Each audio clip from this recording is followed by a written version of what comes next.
Okay.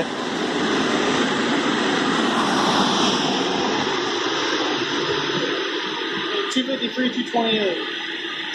253 horsepower. Yeah, 228 foot-pounds of torque. 228 for what? Foot-pounds of torque. Okay. That's what the curve looks like. Well, that's pretty close to what I thought it would be. I thought maybe even 240. Yeah, no, it's pretty good. It actually runs. The curve looks really good. I like it. You can see the ECU working. All the oscillations working.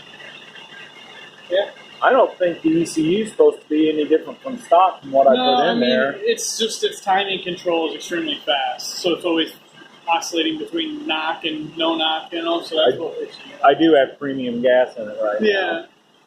Yeah, the Chrysler stuff's the ECUs are super fast, so the curves always look that way. Cool. Yeah, we'll let it cool off and do it again.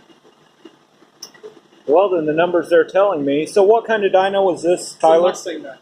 A Mustang Dyno? Mm-hmm. And I'm not sure what brand they were using from Ripp Superchargers, but Probably, yeah.